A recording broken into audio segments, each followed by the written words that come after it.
الشيطان الرجيم بسم الله الرحمن الرحيم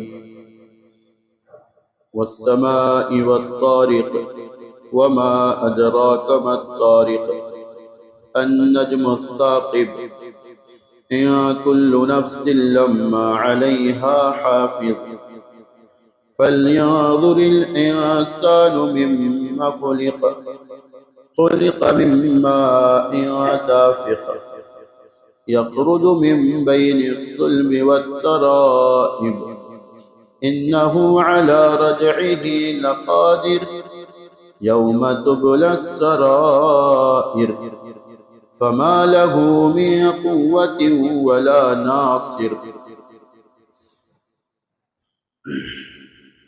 یہ سورہ طارق ہے، ہجرت سے پہلے مکہ المکرمہ میں نازل کی گئی. اس میں 17 آیتیں ہیں، ایک رکوع. شروع کرتا ہوں اللہ کے نام سے جو رحمان اور رحیم ہے. قسم آسمان کی اور اس کی جو رات میں آنے والا ہے.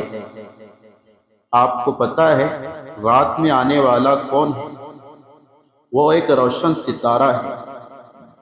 یقیناً ہر انسان پر حفاظت کرنے والا فرشتہ متعین ہے.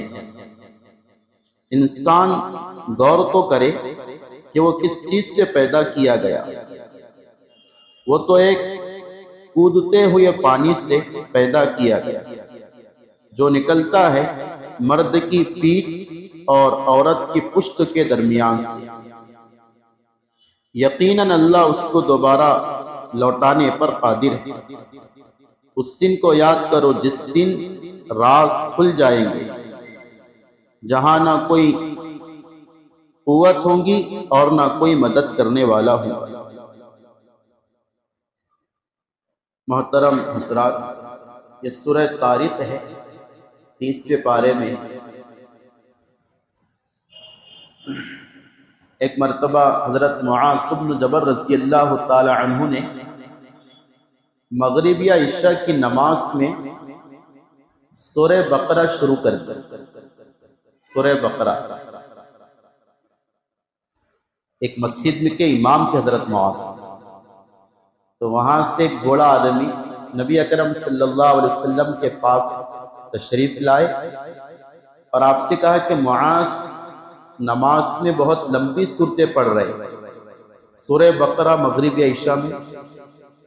نبی اکرم صلی اللہ علیہ وسلم نے حضرت معاذ کو بلایا، کہا کہ معاذ تمہارے پیچھے کمزور بوڑھے بیمار بھی ہوتے ہیں، اتنی لمبی صورتیں نہ پڑھا کرو. اگر پڑھنا ہے مغرب یا عشاء میں تو سورہ طارق یا سورہ اعلیٰ پڑھا کرو. یہ طارق جو آپ کے سامنے پڑھی، تو میں نے بھی اسی پر عمل کرتے ہوئے آج مغرب میں سورہ طارق پڑھا ہے. نبی علیہ السلام نے حضرت معاذ کو اس سورت کے مغرب میں پڑھنے کا حکم دیا. طارق کے معنی رات میں آنے والا. اس کا ایک لغوی معنی ہے رات کو جو آئے. اور رات میں کون آتا ہے؟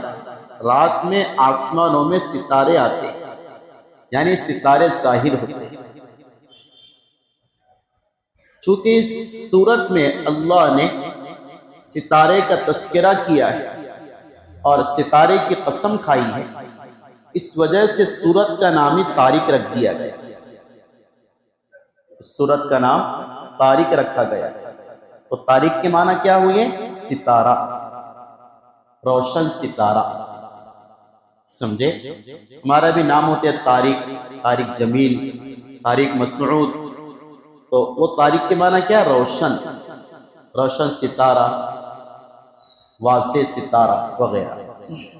اس صورت میں اللہ تعالیٰ نے 2 باتیں بیان کی. ایک بات تو یہ بیان کی ہے انسان چاہے کیسا بھی ہو اس پر اللہ کی حفاظت کا، نگرانی کا انتظام متعین ہے. مسلمان پر بھی ہے، کافر پر بھی. ایک بات یہ بیان کی.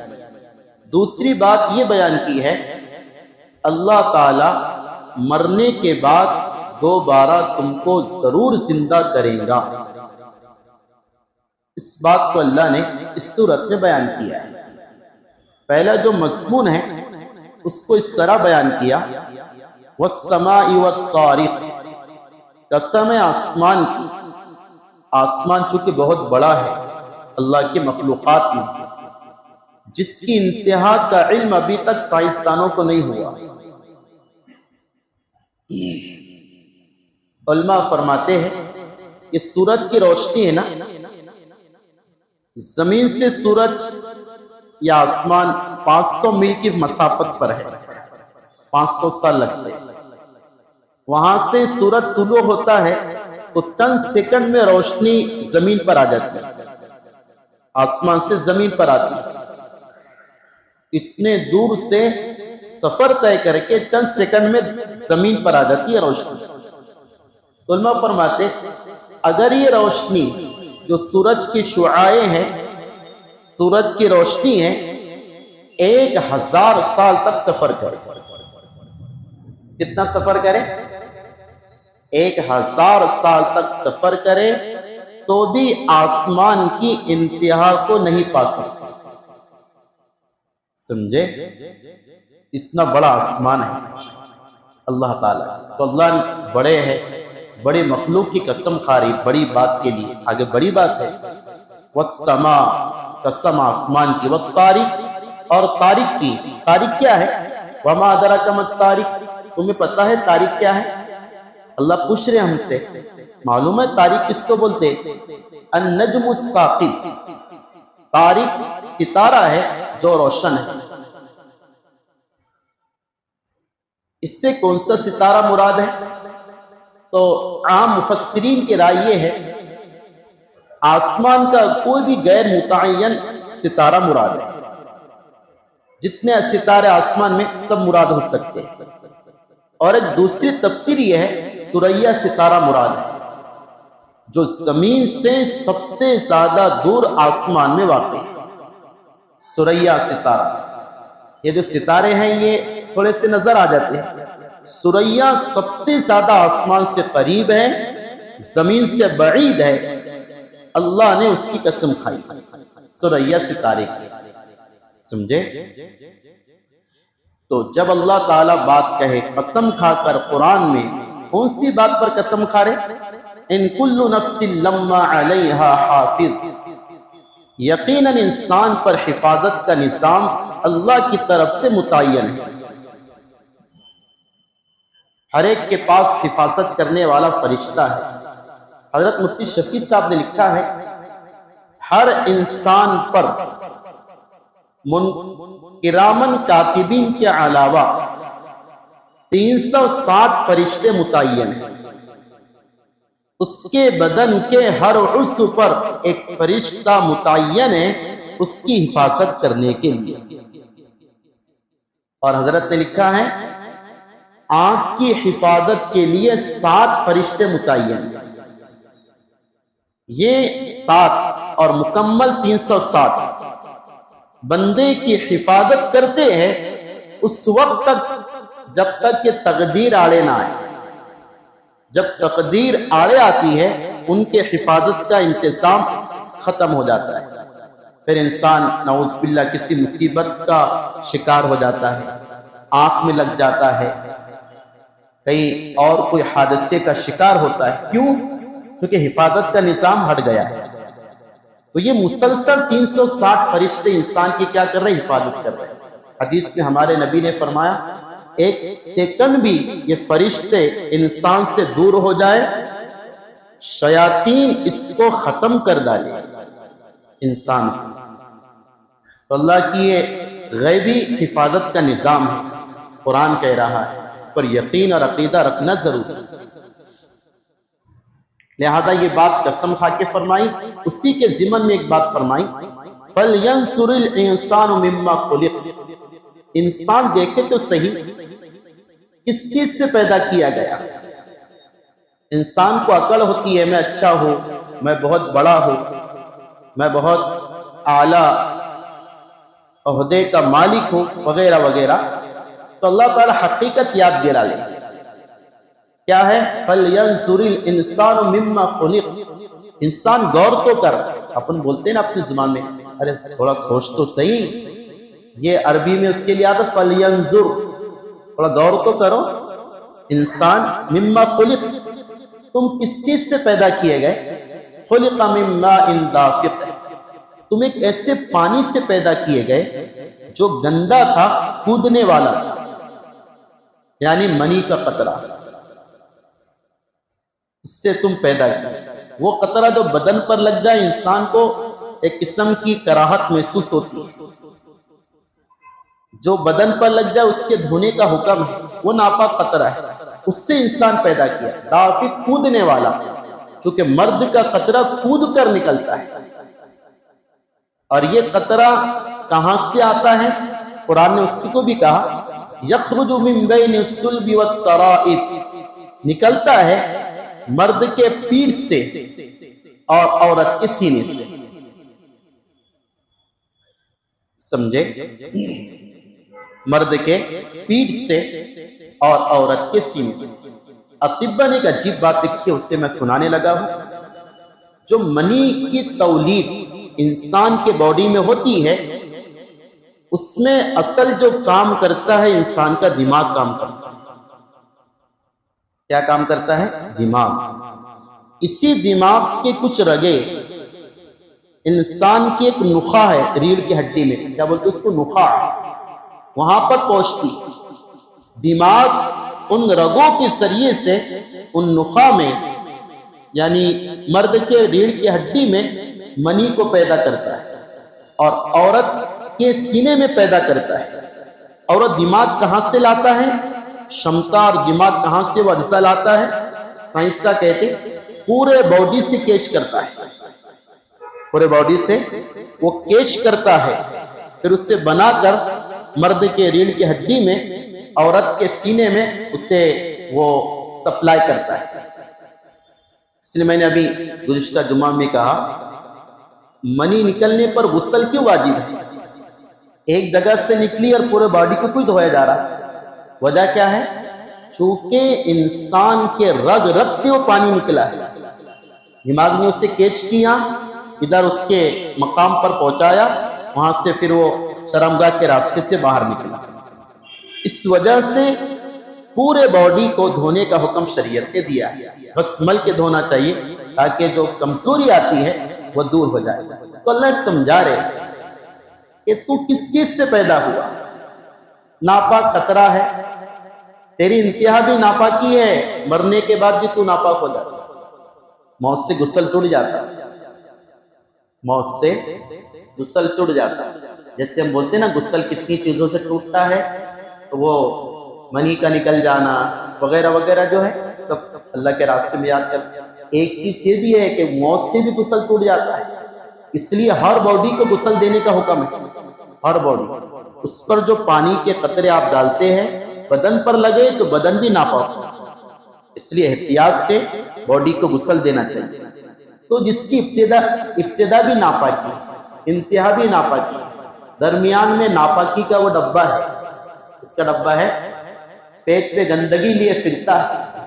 جب اس کی ابتدا، انتہا اور اس کا وسط ناپاکی ہے تو پھر فخر کرنے کا کیا سوال ہے، کیا بات ہے؟ دراصل مشرکین مکہ کہا کرتے تھے، اللہ تعالیٰ ان سے کہہ رہے ہمیں کوئی دوبارہ زندہ نہیں کر سکتا۔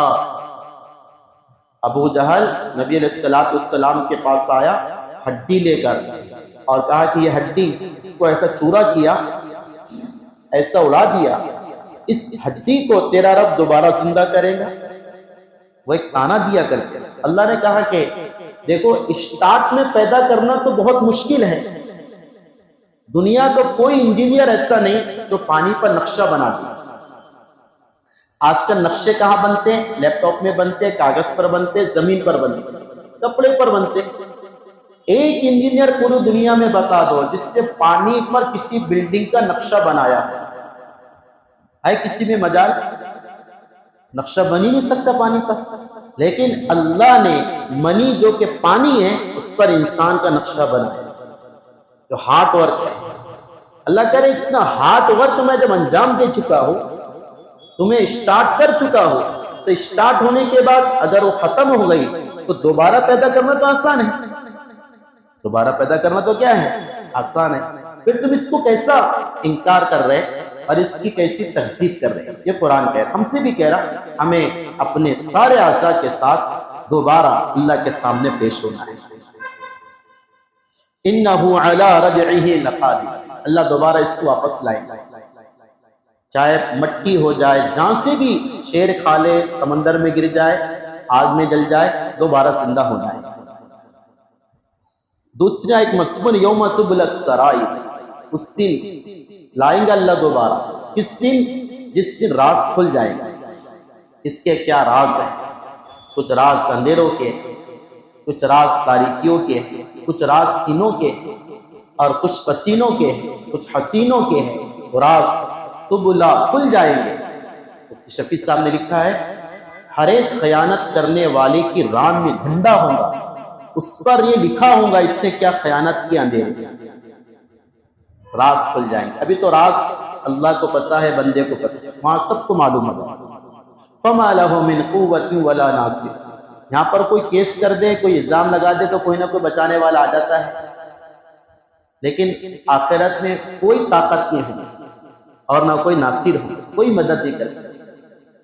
پھر اللہ تعالیٰ کہہ رہے والسماء ذات الرجع، یہ آسمان کی قسم پھر میں کھاتا ہوں، ذات الرجع ہے، وہ کیا؟ بار بار برساتا ہے، بارش آسمان سے بار بار ہوتی ہے۔ اور والارض ذات الصدع، زمین کی قسم جو اگانے والی ہے، بار بار دالوں اگاتی ہے، ختم ہونے، دالوں اگاتی ہے، ختم۔ تو جو آسمان کو بار بار برساتا ہے، زمین کو بار بار اگاتا ہے، وہی اللہ اس انسان کو دوبارہ بھی اگائے گا۔ انہو لقول الفصل، یہ بات کہاں پر ہے؟ قرآن میں۔ قرآن کیا ہے؟ ایک قول فیصل ہے، اس کی بات اٹل ہے، اس کی بات 100% صحیح، فیصلہ کرتا ہے حق اور باطل کے درمیان۔ وما ہوا بالحزن، کوئی یہ ہنسی مذاق کی بات نہیں ہے، اس سے کہانیاں نہیں ہیں، غیروں کے جیسے من گھڑت کوئی واقعات نہیں ہے، حقیقت ہے۔ لقول الفصل حقیقت ہے۔ انہم یکیدون کیدا، اے نبی یہ لوگ آپ کے خلاف تدبیر کر رہے ہیں، نعوذ باللہ، کبھی تو آپ کو مارنے کی تدبیر کرتے ہیں، کبھی تو آپ کو ستانے کی تدبیر کرتے ہیں، یہ تدبیر کر رہے تم پر حالات لانے کی، تم کو مٹا دینے کی تدبیر کر رہے۔ او مسلمانوں سنو، وَأَكِيدُ كَيْدًا، میں بھی ان کے لیے تدبیر کر رہا ہوں، میں بھی ان کے لیے کیا کر رہا ہوں؟ تدبیر کر رہا ہوں، یہ مہلت دے رہا ہوں۔ مہلت کیوں؟ تاکہ ان کا گناہ مزید بڑھ جائے، ان کو سزا زیادہ ہو۔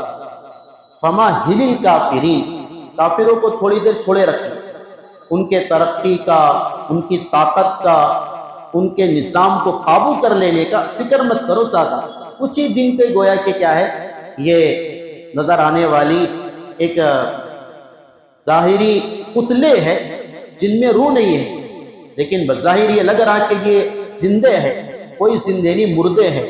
امہلہم رویدا، ان کو مہلت دو، ایک وقت اللہ نے طے کیا، اس میں اللہ ان کا تمام کا خاتمہ کر دے۔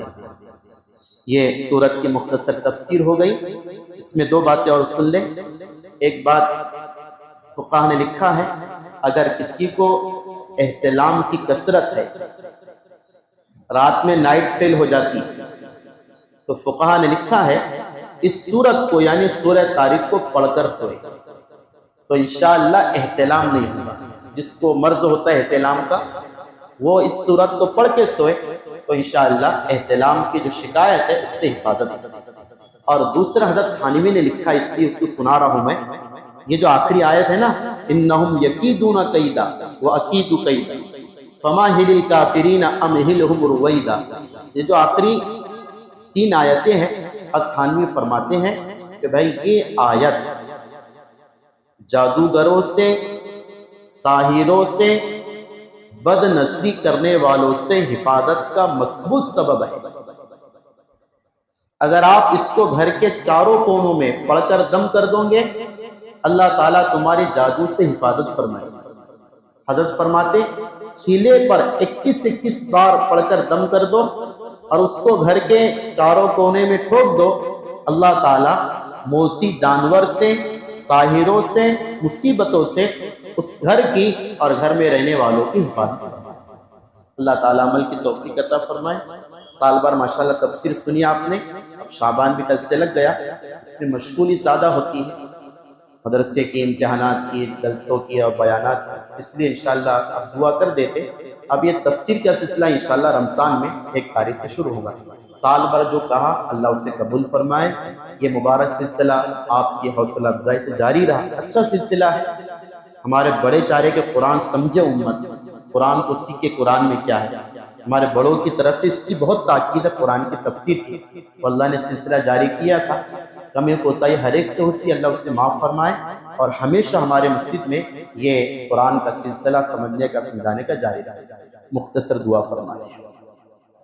بسم اللہ الرحمن الرحیم، الحمدللہ رب العالمین والعاقبۃ للمتقین، والصلاة والسلام علی سید الانبیاء والمرسلین وعلی آلہ واصحابہ اجمعین۔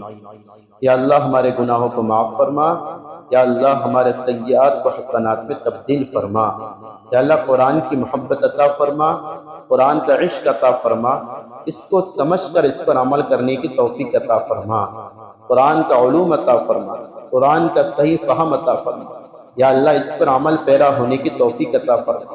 فتنوں کے زمانے میں قرآن کے ذریعے سے ہماری حفاظت فرما، قرآن کو زندگی میں لانے کی توفیق عطا فرما۔